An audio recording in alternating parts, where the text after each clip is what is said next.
Assalamualaikum warahmatullahi wabarakatuh. Selamat datang kawan-kawan semua di channel Riam Biru. Terima kasih banyak untuk kawan-kawan yang sudah berkenan hadir di channel ini.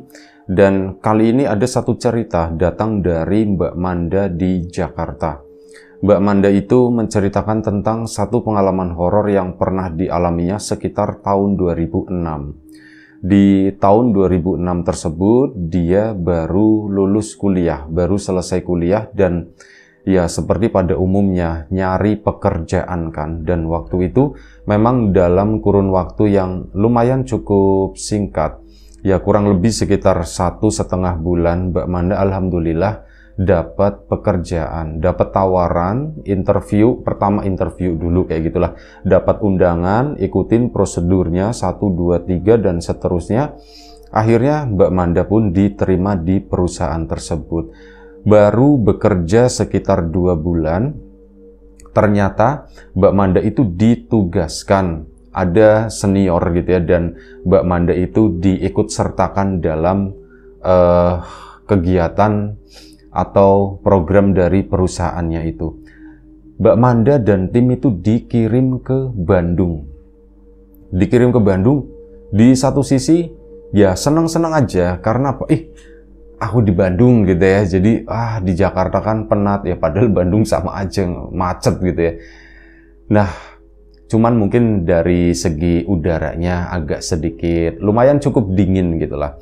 Dan Mbak Manda pokoknya seneng gitu ya, dipindahkan gitu, seneng. Dan dia ngomong sama orang tuanya, Pak, aku dipindahin ke Bandung untuk sementara waktu, katanya sekitar 3 atau 4 bulan ke depan. Ya sudah, enggak apa-apa gitu kan, kamu kan juga ya baru bekerja, sanalah cari pengalaman sebanyak mungkin, kata orang tuanya.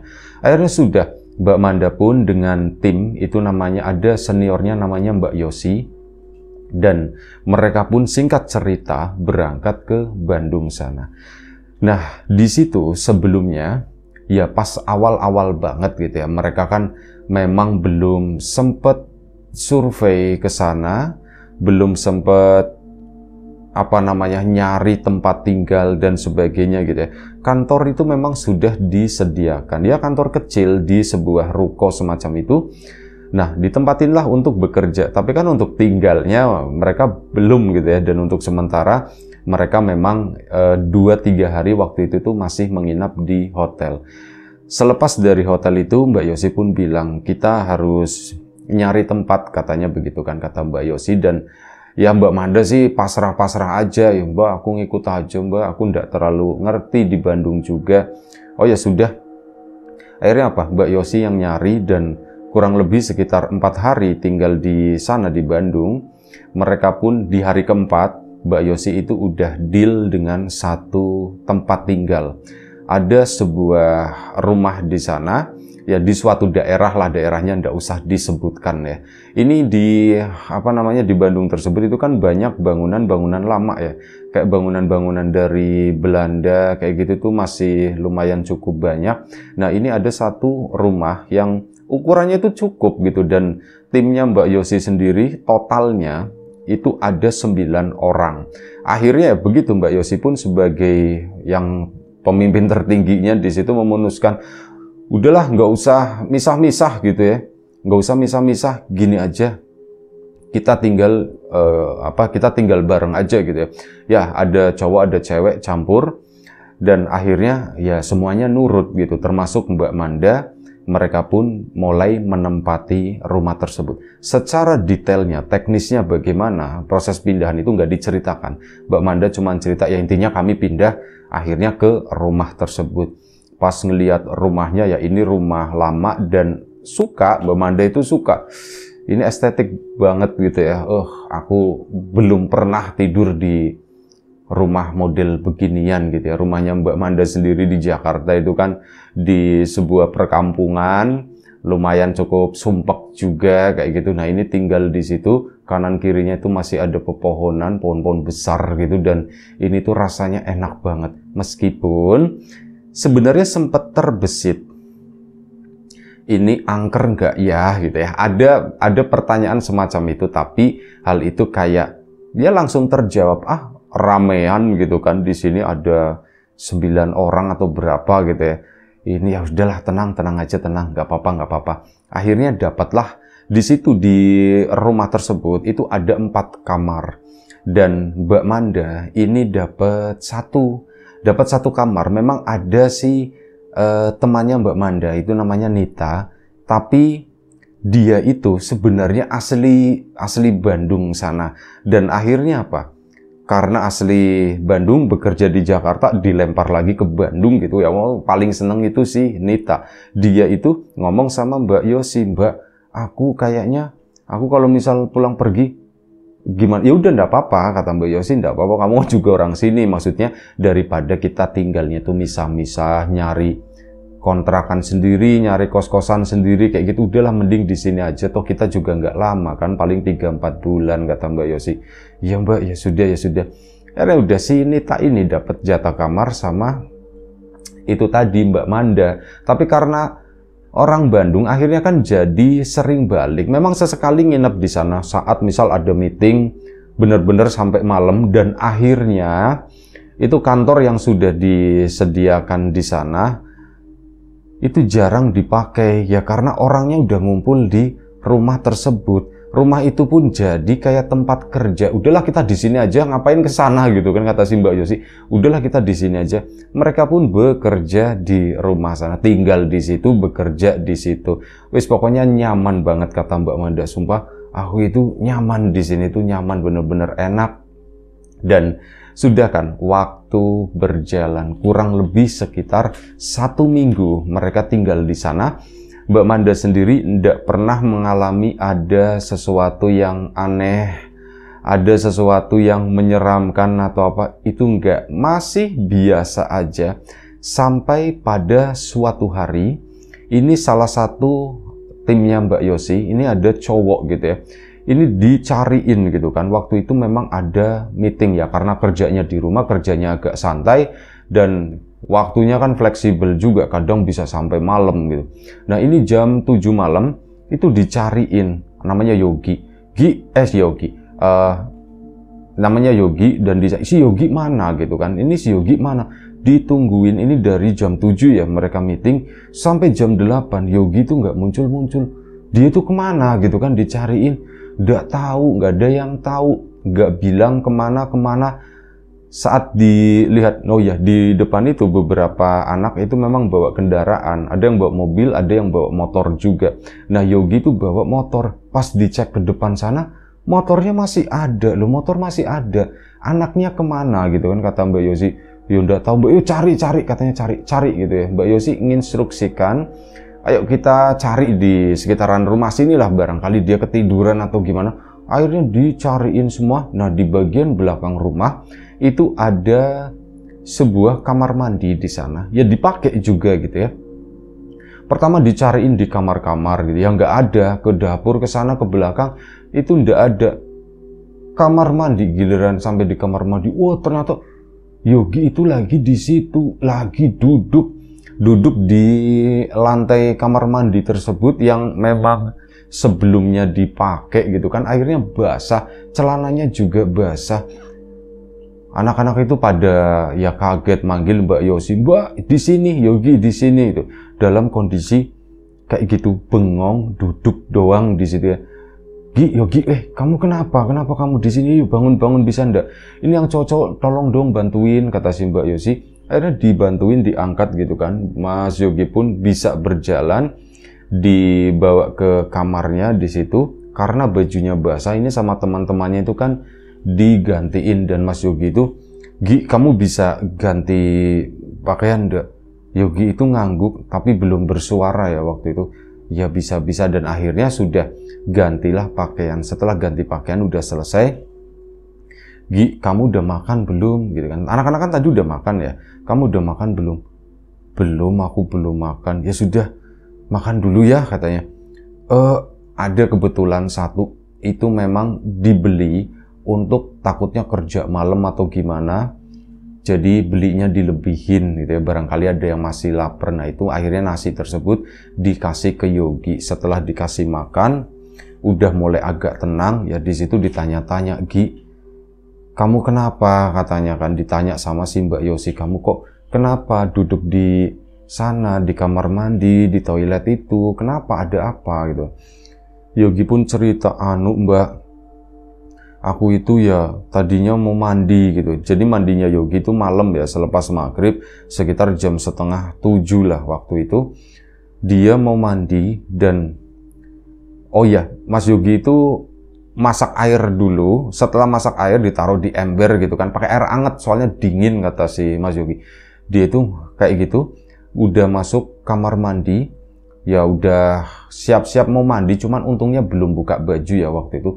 Nah tiba-tiba kata si Mas Yogi, ini ada suara kayak air itu blegetuk gitu ya, kayak orang niup sedotan di dalam air semacam itu. Mas Yogi, loh ini suara apa? Dia kan ngelongok ke dalam bak kamar mandi. Jadi ada bak kamar mandinya, ada embernya pun ada di sana. Yang ember itu diisi air hangat. Itu biasanya sebenarnya ember tadi buat nyuci baju, buat ngucek pakaian, karena di situ nggak ada mesin cuci ya. Ya jadi itu sebenarnya fungsinya, tapi dipakai Mas Yogi buat mandi lah, nggak apa-apa, darurat.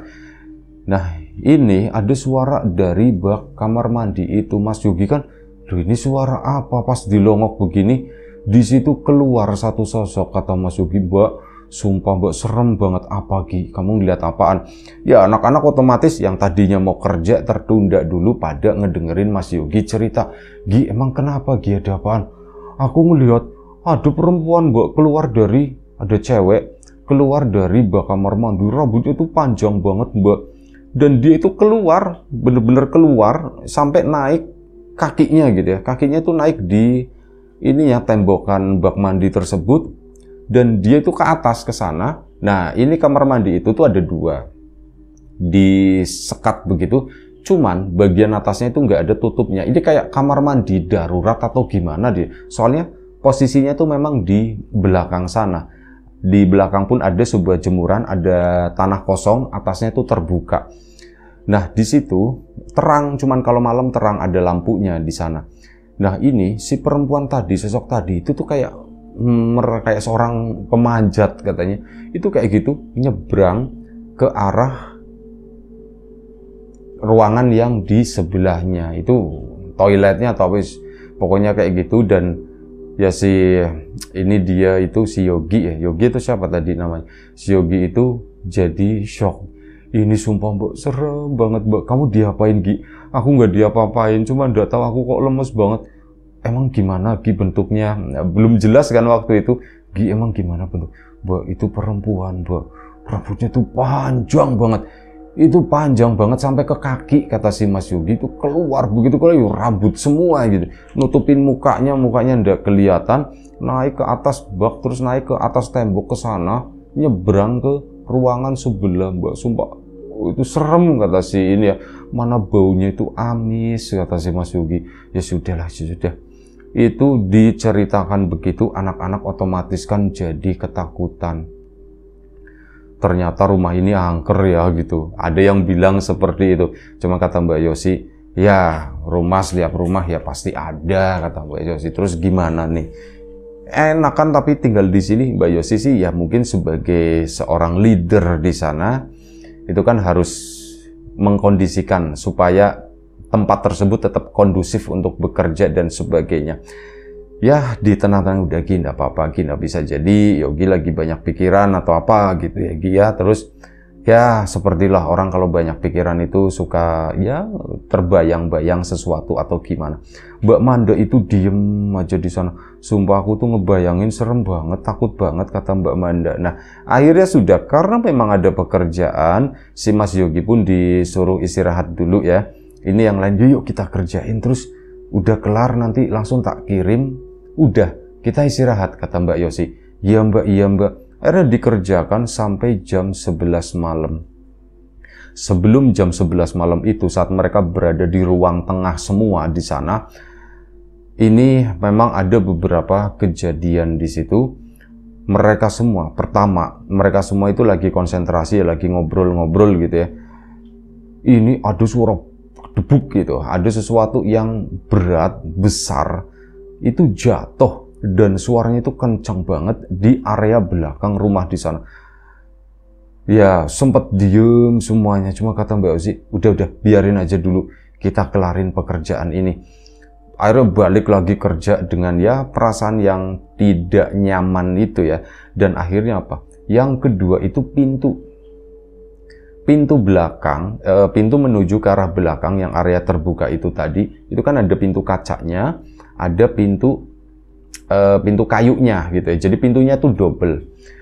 Nah, yang pintu kayunya kan dibuka. Ini tiba-tiba brak dua-duanya, padahal apa? Ini ada kayak kancingnya supaya pintu tuh ketiup angin nggak nutup gitu. Ini dua-duanya itu brak nutup. Itu anak-anak ya pada lompat semuanya, kaget. Pintu ditutup dengan cara seperti itu kan suaranya itu kenceng banget ya.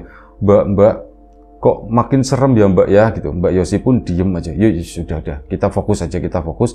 Sampai akhirnya selesailah pekerjaan itu jam 11 malam. Dan jam 11 malam itu tadi mereka bersiap-siap untuk tidur. Yang anak-anak itu, yang cowok-cowok ya pada tidur bareng gitu ya sana, pada ketakutan intinya. Nah, ini Mbak Yosi waktu itu si Nita kebetulan hari itu nggak di sana. Dia itu lagi pulang dari sore ya, dari sebelum maghrib itu udah pulang ke rumahnya yang di Bandung tersebut. Nah, ini Mbak Manda kan jadinya sendirian dan ada satu teman lagi, cuman tidurnya sama Mbak Yosi. Duh, aku sendirian, gimana ya Mbak Manda itu ya takut juga. Cuman aku mau ngomong sama Mbak Yosi, nggak enak. Duh, gimana ya? Akhirnya ngomong sih Mbak Manda. Mbak Yosi, iya kenapa ndak?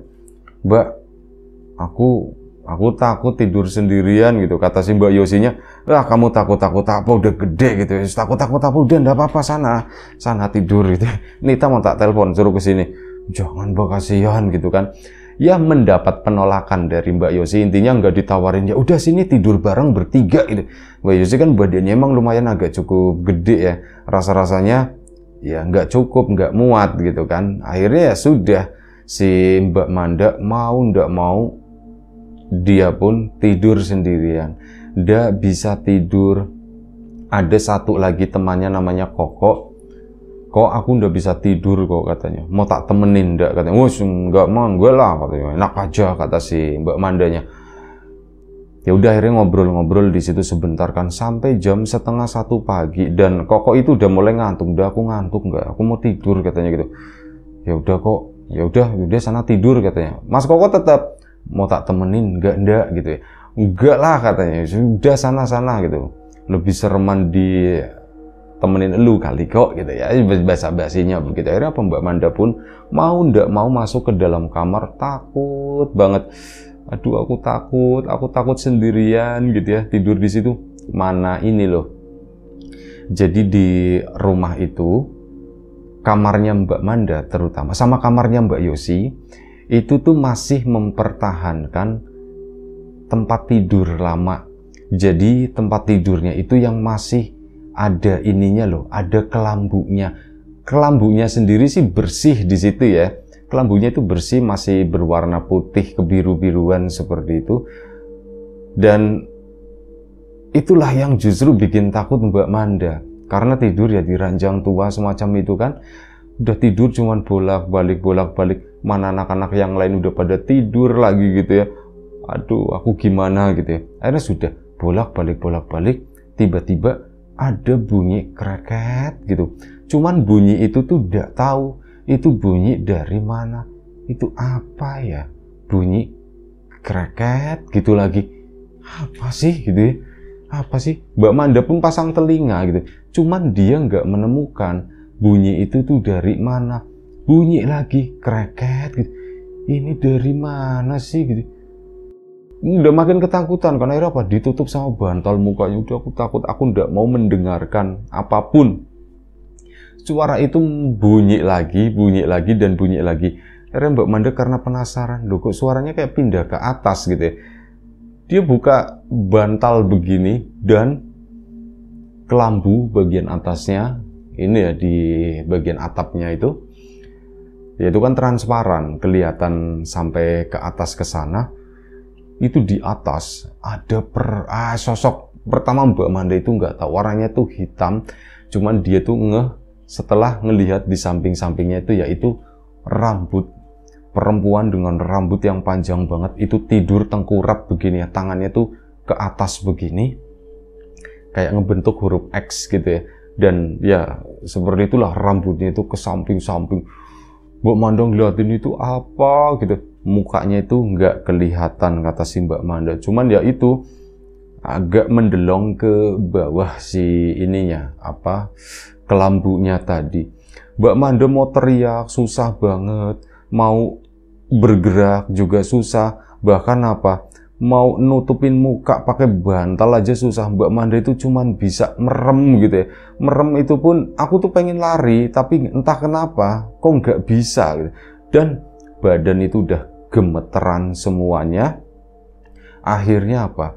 Setelah bunyi kreket gitu lagi, Mbak Manda baru bisa turun, geser-geser begini, dilihat itu masih ada. Bahkan apa, saat Mbak Manda turun buka pintu, untung pintunya itu nggak kekunci, jadi udah kepikiran, ini pintu kalau tak buka nggak mau kebuka gimana gitu ya. Tapi begitu dibuka, jelek, bisa. Mbak Manda sempat nengok ke belakang sana, si sosok itu posisinya tuh kayak orang ngangkat tangan ini ya, tengkurap tapi ngangkat tangan ini, bagian tangannya diangkat seperti ini, ngeliatin ke arahnya Mbak Manda. Cuman lagi-lagi mukanya itu nggak kelihatan. Dia pun lari ke sana, ke kamar cowok, bukannya ke kamarnya Mbak Yosi. Tok tok tok tok tok gitu kan. Akhirnya bangun mereka, si cowok, kenapa ndak, kenapa? Aku tidur sini kata si Mbak Manda. Tidur sini ndak, emang kenapa ndak? Ya udah masuk sini, masuk sini. Akhirnya kan masuk situ, pintu dibuka begitu kan. Nah, pintu dibuka, di sana itu ada empat cowok. Kenapa ndak? Ada apa ndak gitu? Termasuk Yogi juga gitu kan. Yogi tidur, semuanya itu udah tidur. Waktu itu cuma satu cowok yang bangun, itu ndak tahu siapa, nggak diceritakan sama Mbak Manda. Tapi, ndak, kenapa ndak? Aku habis ngeliat setan kata si Mbak Manda. Di mana? Di kamar katanya. Wis pokoknya aku tidur sini katanya. Aku tidur sini, aku tidur. Iya udah tidur sini. Kamu mau lu mau di mana ndak gitu? Aku mau di sini aja deh katanya. Aku mau di sini. Akhirnya sudah, Mbak Manda pun pinjam selimut. Akhirnya dipinjemin selimut. Mbak Manda pun tidur di sana. Akhirnya bisa tertidur meskipun dengan perasaan yang was-was, dan ya pintu tetap dibuka ya. Akhirnya pintu dibuka, Mbak Manda tidur. Keesokan paginya pada bangun. Di situ Mbak Manda itu cerita, Mbak Yosi, semalam aku ngelihat Mbak, katanya begitu kan. Nah, mulai dari sana ini kan udah ada dua orang ya. Pertama si Yogi sama si Mbak Manda, dua-duanya itu ngelihat, dan suasana di rumah tersebut ini tiba-tiba menjadi gimana ya? Ya, orang semuanya itu tegang, orang itu semuanya pada ketakutan. Cuman mau ngomong ke Mbak Yosi itu ndak enak. Akhirnya apa ya, malam itu, hari itu tetap bekerja, meskipun siang mereka itu mau ke belakang sana itu ada rasa takut. Mbak Manda juga, bahkan apa, mau balik ke kamar itu juga takut padahal siang gitu ya. Dan sampai akhirnya udah bekerja gitu kan sampai malam hari. Malam hari mereka pun tidur, dan kali ini si Nita, "Dit, kamu tidur sini nemenin aku." Iya. Nitanya pun mau tidur di sana nemenin Mbak Manda. Nah, malam itu mereka semua 3 kamar atau 4 kamar yang ditempati itu, mereka semua malam-malam itu mendengar ada bunyi gledek bolak-balik di ruang tengah, dan itu nggak tahu bunyi apa awalnya. Ada yang ngebayang itu kayak bunyi roda atau bunyi apa gitu ya. Itu tuh apa sih sebenarnya? Sampai akhirnya ini si cowok-cowok nggak tahu siapa yang buka, mungkin Koko atau siapa gitu ya. Ini buka pintu jegrek, ngecek ini tuh siapa. Pas dicek katanya si Koko itu ngelihat ada kursi roda ya. Biasanya narator itu suka kecelitut, salah nyebutnya itu sepatu roda. Jadi yang dimaksud itu kursi roda. Kursi roda jalan di sana, dan ada satu sosok yang duduk di atasnya. Itu adalah sosok dengan rambut yang super panjang itu tadi. Ini gledek jalan sendiri, bolak-balik di depan situ. Tapi misal Mas Koko tadi yang melihat itu ya, ini nggak berani lama, cuma jegrek, astagfirullahaladzim, tutup lagi, grep gitu kan, dan itu bolak-balik lama katanya. Dan akhirnya mereka sama-sama takut karena ngantuk dan capek juga, mereka pun tidur. Nah dari situ paginya baru pada laporan, iya semalam aku mendengar, termasuk Mbak Yosi juga kayak gitu, si Mbak Manda, Mbak Nita pun sama, terus si Mas Yogi, Koko dan teman-teman itu juga, si Koko itu yang malah melihat.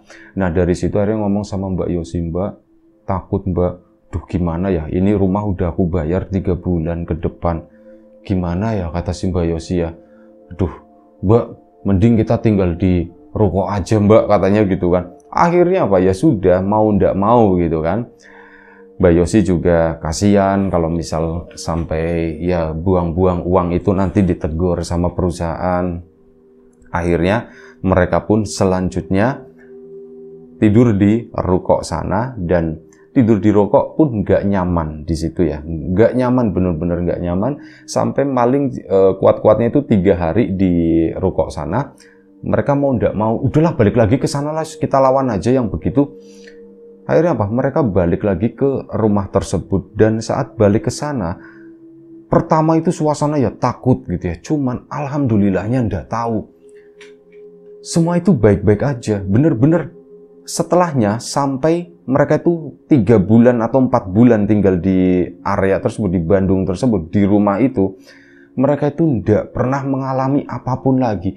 Bener-bener bersih, tenang, ndak ada apa-apanya. Sampai akhirnya si yang punya rumah itu datang ke sana, ya ceritanya bawain makanan gitu waktu itu. Ini dibawain makanan dong Mbak Yosi, senang banget, terima kasih dan sebagainya. Cuman waktu itu kenapa ya datang, kenapa ya, ada apa ya gitu. Ada pertanyaan, dan ternyata diajak ngobrol. Mohon maaf ya kalau misal kemarin-kemarin itu mungkin kurang nyaman atau gimana. Dek, Mbak Manda pun udah nyambung nih, maksudnya yang itu kali ya, jangan-jangan pemilik rumah ini juga tahu kejadian ini, ada hal-hal semacam itu. Dan akhirnya si pemilik rumah pun ngomong, udah kok ndak apa-apa, sekarang udah dia ditempatin nyaman lah, kata si itu ya. Dan Mbak Yosi kan nanya, Pak Bu mohon maaf, memang kenapa sih gitu ya, memang kenapa, ada apa dengan rumah ini? Oh itu ndak ada apa-apa, mereka itu nggak mau menceritakan apapun. Intinya ngasih tahu kalau ya minta maaf kalau sebelumnya ada yang nggak nyaman, tapi udah diberesin semuanya, udah bersih, udah dipakai, itu udah nyaman lagi. Dan memang hal itu terbukti ya, gak ada apapun, semuanya itu baik-baik aja, meskipun rasa takut itu masih ada. Cuman setelah 1 bulan lewat, mereka pun udah mulai melupakan kejadian tersebut, dan ya baik-baik aja. Dan akhirnya apa, Nita sama Mbak Nit, pokoknya kamu tidur sini katanya. Iya gitu kan. Mbak Nitanya akhirnya dia dalam 1 minggu, kecuali weekend itu Nita pulang ke sana. Mbak Manda juga kadang ya karena weekend sepi, pulanglah ke Jakarta sana. Ya ceritanya segitu aja, satu cerita dari Mbak Manda di Jakarta sana. Terima kasih banyak Mbak Manda. Kawan-kawan di rumah juga terima kasih banyak atas support dan dukungannya, apapun itu, kawan-kawan subscriber, kawan-kawan membership, kawan-kawan yang udah kasih support dalam bentuk super thanks ke Riam Biru, terima kasih banyak. Kawan-kawan yang udah ngasih like, udah nge-share ke yang lainnya, kawan-kawan yang udah ninggalin komentar juga, terima kasih banyak. Doa terbaik dari kami untuk kawan-kawan semua, semoga selalu diberi kemudahan dalam hal apapun, termasuk kemudahan dalam hal rizki. Yang sakit segera diberi kesembuhan, yang sehat tetap dijaga kesehatannya. Sampai jumpa di episode selanjutnya Riam Biru. Sekali lagi terima kasih banyak, mohon maaf sebesar-besarnya. Assalamualaikum warahmatullahi wabarakatuh.